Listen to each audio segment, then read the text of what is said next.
Welcome once again, all you animation fans, to another episode of Talking 2D. I am your lovely host, Duuz-Diz-Din, here with my fabulous co-host, A man with the iron giblets. Ironclad, motherfucker. And we are here to talk animation, illustration, but specifically, One Piece. Just One Piece, mostly. It's the cure for what ails you. It's pretty much the only thing that's been updating in the past couple weeks within either of our orbits. A few things are kind of down or haven't really been that interesting or are the source of a shit ton of drama. So let's go with One Piece. First, let's talk about the newest chapter, chapter 1023. Take this chapter by order of where things happen, because there's a lot to take in here, and I think it's just better if we start from the beginning. Okay, old man, if you want to take it slow, I'm willing to tango. First things first was the showdown between Sanji and Zoro versus King and Queen.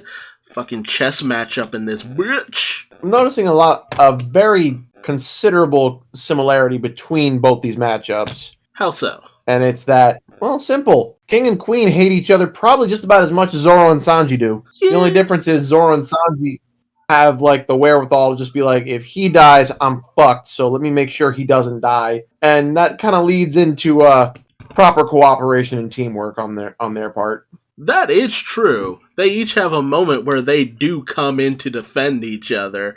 As much as they tend to shit-talk one another, they do have the understanding of, yes, that's right, if this person were to die, this would become far harder than it needs to. Also, I don't hate him that much. Basically. More like, I want to be the one to do it, so fuck you. If that's what you want to go for. But I will admit, this has been pretty great.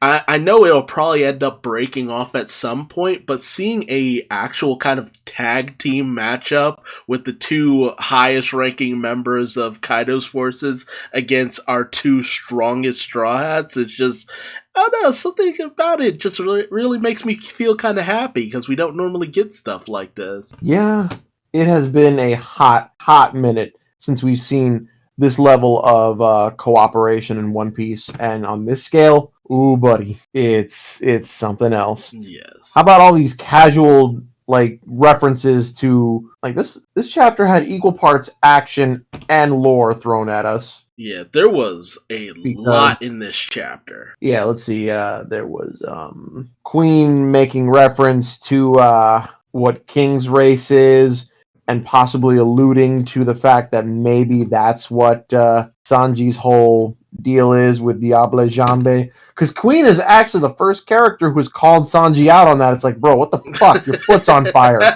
It's just, how'd you do that?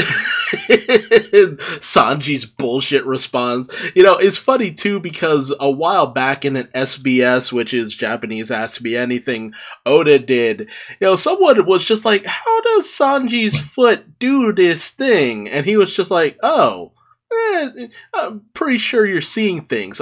If you look closer, you'd see that his passion was burning hotter. And Sanji basically gives that same line here when Queen asks him about it. And he's just like, that is bullshit. Humans don't do this. But it's funny because after Sanji gives that response, he makes a reference to, the race of whatever the fuck Queen actually is. Which, you mean King? Not King. Yes, I do. It's funny because when it cuts to Marco, he flashes back to having a conversation with Whitebeard about this very same thing. So, you know, this is clearly meant to be a relevant thing, and it's probably Oda just saying, hey, this might be what Sanji's deal is, because I know y'all are just like, there ain't no way this motherfucker is, like, normal. Something's gotta be up. Come on now. See, my only thing about that is the fact that the previous chapter, and even here, Queen mentions that the Lunarians are a race of people who are able to conjure flames, which, you know, that works if it's mostly just tied to Sanji. But when you look at the rest of the Vinsmoke children, you have Reiju who can control poison, you have Yonji who can I mean, do whatever the fuck Yonji does. You know, have Ichiji who can control sparks. I always thought he would be the one who can control flames, but it seems like he controls light mostly. And Niji who can control electricity. So I'm just like, so is it that the Lunarians have different abilities, but Queen specifies flames? So I'm just like, is there different branches or something like that? That's what I'm trying to grasp here. If there is a connection, why is it that the rest of the children have so many varied abilities? Yeah, that is an excellent question. It doesn't really give us that much to go off of. It's more just like, hey, maybe this is a thing to keep in mind in the future. Obviously, we'll have to get more details on it further, but it seemed like a thing they wanted to reference just to demonstrate a point. Yeah, there's also the fact that Sanji mentions that he hasn't been wearing his raid suit as much because it's something about it is making his body feel off. And I've been wondering if that's activating something within him. Like, is it the possibility that the thing that makes the Germa kids what they are is starting to kind of awaken within him, but he's still going to be able to keep his humanity, and if that's going to serve as a bit of a power up for Sanji. Because I'm gonna be real, Sanji's the one character whose strength has always made absolutely no sense, right up until we found out about his Vinsmoke lineage and all that. And even then, it's just like, oh no, Sora took this medicine that suppressed it all that within at least one of her children. I'm just like, are you sure?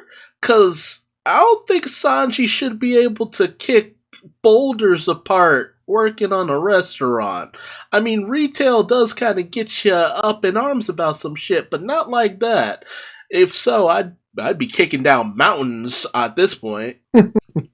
To be fair, Zeph trained him, so Yeah, but that's, you know. that was an ability that they said that Zeph could do. Because honestly, I've recently been like reading through One Piece, and Krieg does at one point mention that Zeph had the ability to kick through stone and shit. So it makes sense, but at the same time, I'm really curious, what did that training entail? I do remember.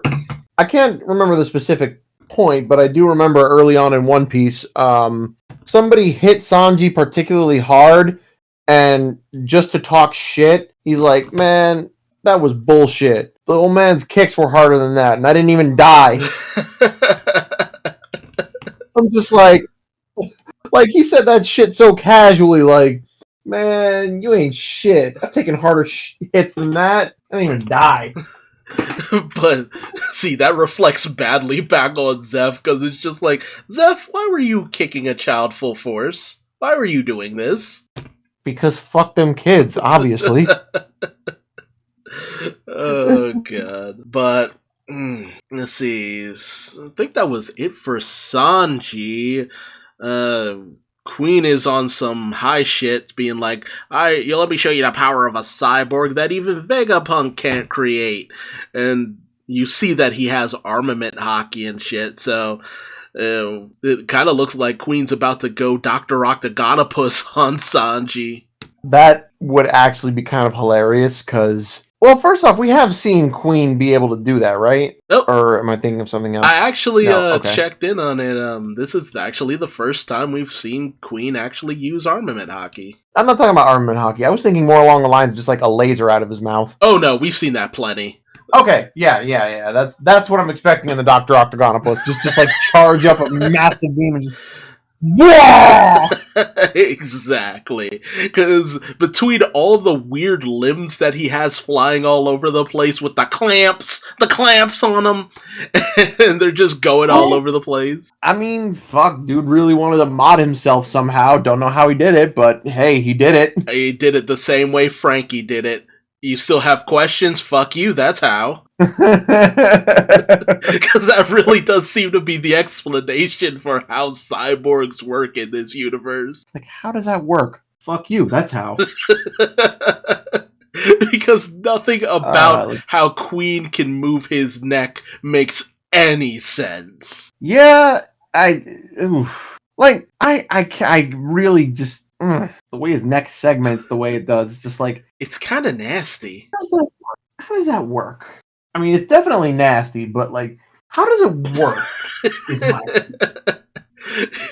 Like like that is the only question I have. I'm running into the same shit I used to question when Frankie first appeared, and we saw him like pull out the refrigerator in his stomach, and I'm just like, but you still eat, and you said only, but where does To be the fair, food go? How do you poop?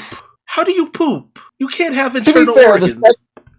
to be fair, the section of his stomach that like the fridge is in is where your intestines would generally be. So I don't know. Maybe he just decided this is too long. How about we just like get rid of some of that or something? I don't fucking know. Like, Man installed a goddamn refrigerator in his stomach.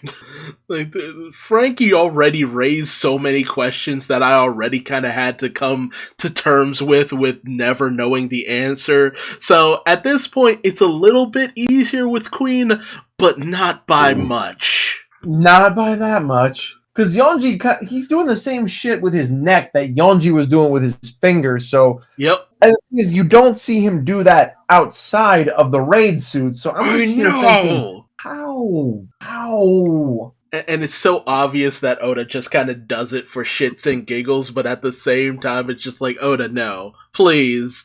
Please. My mind can only take so much. I need you to stop.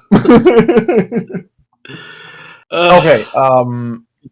So Queen's ridiculously inexplicable anatomy aside, and Sanji's crazy lineage, that is a giant question mark. How about the fact that we've got both Kawamatsu and Old Man Hyogoro kind of just sitting there musing on the fact that, like, damn, that Zorojuro guy kind of looks like Shimotsuki. Like they really just keep they really want to drive that point home, and the fact that like he looks similar to Ryuma. well, it's literally the same thing the fans have been saying for the longest time, because I mean people noticed it because of Wanted, and especially when Zoro sliced down that dragon in Punk Hazard the exact same way Ryuma slew that dragon in the Wanted short he appeared in, and it's just like Oda, what you doing, man? What you doing? And then you get to Wano, and there's just references that allude to Zoro left, right, and center, and it's just like, And now we get the confirmation that Ryuma is a full-on Shimotsuki related to Shimotsuki Ushimaru, the former daimyo of Ringo, and shit like that, and it's just like, I mean, it's shit we kind of already knew. It's just nice to have confirmation on it. Basically. Okay, so But, oh, what were you gonna say? I was gonna move on, but if you had more to say on the subject, then go ahead. Okay, one thing I will mention is the fact that it raises a specific question for me, and that's the fact that, okay, in one of the One Piece data books that go into the history of the village that Zoro comes from, we find out that one guy named Shimotsuki Kozaburo ran from Wano 55 years ago, went to the East Blue, helped out in this village. It got renamed Shimotsuki Village. His son is Kyoshiro, the man who trained Zoro, whose daughter is Kuina. And I'm like, okay. Wait, his name is Yoshiro? Yes. Really? Yes. Or is it Kyushiro? It looks like it's pronounced Kyoshiro. Can't say for sure. But it brings up the question of, does that mean Zoro was related to Kuina this entire time? Because I'm just like, it didn't feel that way, but the anime and the manga kind of do things differently in such a way that make it a little bit jumbled up for a few people. So I'm like, was there a deeper relation between Zoro and Kuina that we weren't aware of? Because if she was family, that kind of feels like that almost changes things, but at the same time changes absolutely nothing. We're definitely close, and I guess maybe people probably read into it as like a ship thing, but I mean, hey, maybe they are actually like related, but we just never saw it that way because how would we have known? Yeah, I mean, I was thinking maybe it was branch families and shit, but it's just like it was only 55 years ago. That's not enough time for them to not know that they were related. But at the same time, we always kind of bought in. A lot of people always kind of bought into the idea that it was a ship, but Zoro never really seemed to go in that direction. And like let's be real, Zoro along with Luffy, they're pretty damn asexual about a lot of shit. Let's be real. They're not about bitches. They're about doing their thing. Yeah. Plus, they have Nami in their lives to remind them why they don't need to get settled down right away, I should say. We'll put it that way. Essentially, it's just like any attraction towards women went out the window as soon as Nami came aboard. It's like, wow, she's really sexy. Oh god, she is the most demanding fucking bossy woman I've ever met. How are you gonna make a man? How are you gonna make a man carry your ass somewhere when he has been sliced open in numerous places? And oh, you got skewered through the foot and you can't walk now? Like, you have a staff. Use it as a walking crutch, you lazy. Nami frustrates me sometimes. Yeah, I'll admit that. Especially towards the earlier part of One Piece. But it was some growing pains. Like I've read up to currently with my reread. I'm mostly kind of just going through a few things here and there. I'm currently up to Drum Island, and just seeing the various times Nami has either screwed over Zoro or tried to extort him, and it's just like, man, you know this man could kill you in an instant, right? You lucky he's kinder than you'd think. Basically. Okay, so after the fight between we'll call them the wings of the captains, because that's kind of what they have to be, more or less. Yeah, that's the direction they've been going in. Yeah, so after that section, they decide to fill us in on what's going with Inuarashi and Jack. They even cut to Nekomamushi and Pedro. I'm sorry, Perospero. Mm-hmm. But he is going to avenge Pedro. Justice for Pedro! Justice for Pedro! I do enjoy the fact that, there's the parallels of them each getting retribution. Also, I'm only just now looking at the image of Jack, and I'm just like, oh, he's in his hybrid form. Oh, that's kind of janky looking. I mean, hybrid forms are kind of weird. Well, they're a bit of a crapshoot, and I honestly don't even remember seeing Jack in this chapter. I remember seeing Inuarashi obviously fighting and talking smack, but I'm just like, I did not even pay attention to the faces as much as I probably should have, so I didn't really look much at Jack. Honestly, I know Jack's about to get his cheeks clapped because that motherfucker is as shit comes, unfortunately. Then again, that has been kind of a recurring theme with most of the Beastman pirates when you think about it. As a whole, their crew has immeasurable size. A lot of their members have immeasurable size, and they kind of throw that weight around to get what they want, more or less. Some cases it's very literal when it comes to fighting, because I'm pretty sure Kaido is throwing his whole weight into that Thunder Bagua. But just the Beast Pirates get by on being large and intimidating. When it comes to substance, let's not kid ourselves. They fall flat in many different ways. Yeah, it really has been unfortunate because it's not to, talk down to what he has accomplished up until now, because he has been fairly intimidating in a lot of ways. It's just that most of the people he's gone up against have honestly just been a tier above him, and that's been the Scabbards. Basically every time he goes up against one of the Scabbards, he gets immediately shown up very easily, and that's been a very unfortunate part of things. I mean, yeah, but that's kind of like the point I'm trying to get at is like I have to honestly believe that the higher members of the Beast Pirates could probably hold their own against like regular ass pirates. But if you get into a war with like another faction, well, let's be real. Kaido tried to ambush Whitebeard in Marineford. He probably had the whole of the Beast Pirates ready to go in, and then Shanks said, "Nah, you ain't doing shit. Square up." And the red hair pirates won. Yeah, well, and not only that, they won and went into Marineford ready for another fight, looking as though like they didn't just get out of a fight. Honestly speaking.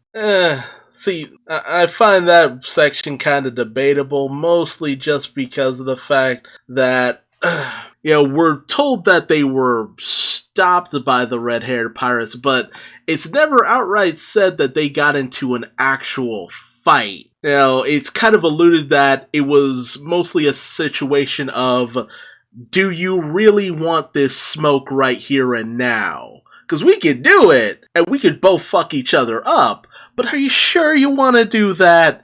And it feels like Kaido weighed his options and was just like, nah. Because I can't believe that there was such a power difference between Shanks and Kaido that there was not nary a scratch on them. I like Shanks, but it's just like he can't be that much more impressive, because if he is, then it's just like, okay, there's no overcoming Shanks for anyone at that point, because Kaido has been, for lack of a better term, a fucking beast throughout this entire thing.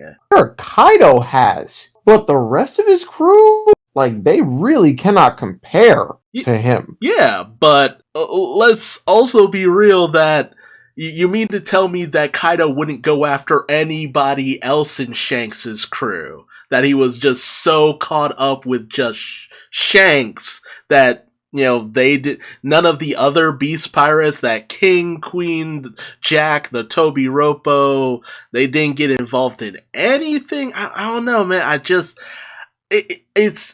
can kind of believe it, maybe, but at the same time, I'd rather not believe it, because then that brings the Beast Pirates even further down, in my opinion.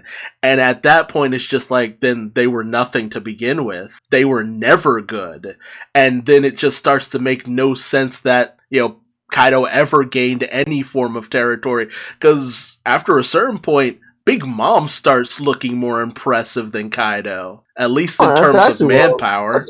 That's actually what I was going to say. The Big Mom family actually seems like to be a more competent force than the Beast Pirates. Dang. Because, Big Mom is technically the leader, but she's more like a figurehead. You got characters like Perospero and Katakuri who kind of keep everything running. So, take Big Mom out of the equation, obviously one of those two has to be the one in charge.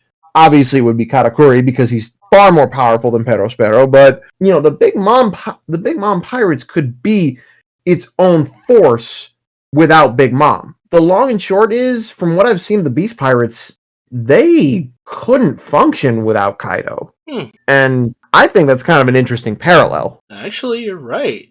I mean, when you consider it, most the Beast Pirates are made up of all, well, we don't really know so much in terms of King, Queen, and Jack, but... Mostly, we'll say mostly. Yeah, but for everyone else, it's just like, they're all pirates that Kaido beat up and subjugated, so, yeah, I mean, Big Mom built up her entire kingdom based on the strength of her own family. Like, there was no way around it. They had to be strong because they are the children of Big Mom. But for Kaido's forces, they were people he beat down, subjugated, told, you can either join me or die, and they chose the latter, which, kind of makes them a bunch of pussies? Well, yeah, it's more or less an entire force that you rule through fear. That's more or less what it is, because you have the intimidation of our monstrously strong leader who, well, let's face it, filled our ranks with everybody who thought they could take the smoke but actually couldn't. I mean, fuck, even Kaido himself couldn't even kill him.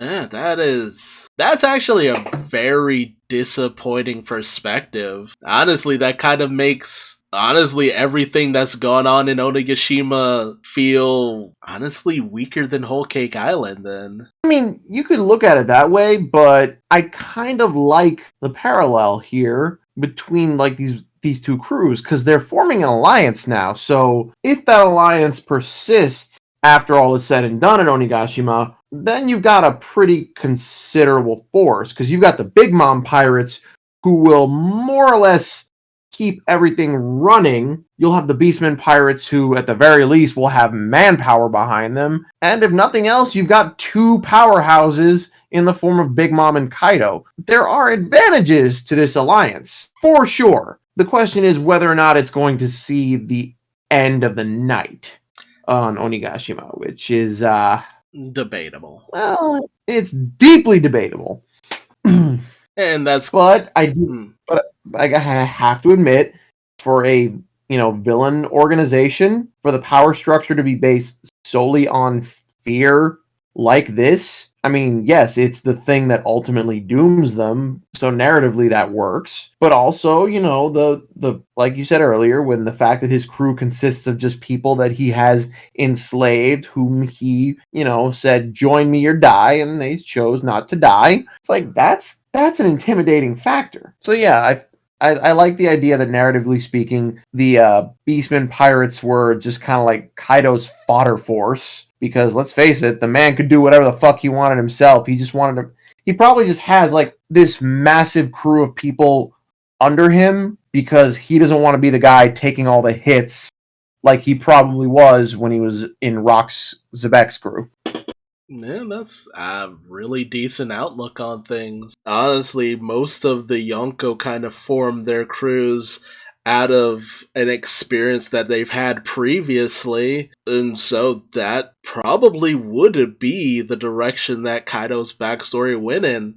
That he was the lowest member of the totem pole for so long, and he got fed up with it, and because of that, he runs things like he does now through fear, intimidation, and just the want to be the guy at the top who can do whatever the fuck he wants. It's almost like trauma informs our decisions and our actions. Oof. This got depressing. Sorry. Art imitates life and the like. Okay, so we got off on a tangent here, but yeah, so chapter. I mean, so Pedro is fighting. Sorry. Well, I just want to say I'm still at least hoping that Jack can put up a decent enough of a fight against Inuarashi. I don't know. I just don't want to keep seeing him be the punching bag of the group, but at the same time, it kind of feels like this is the reason why we didn't see much of Snack. It's just like he got that one ass kicking, and it was just like, yeah, no, because all he'd be is just a punching bag. Hell, maybe that's why we never saw Cracker after his first defeat against Luffy. Okay, but to be fair, Cracker was actually one of the tougher fights of Whole Cake Island. Cracker and Katakuri were like, I actually reached a point where I was just like, how the fuck is Luffy supposed to beat this guy? And that's just like, that's kind of lending back to my point. The Big Mom pirates are an effective group with an ineffective leader. Like, sure, she's a powerhouse, but she's an unstable, volatile woman child. But I guess I just want Jack to be on a higher level than what he's shown. Yeah, that's fair.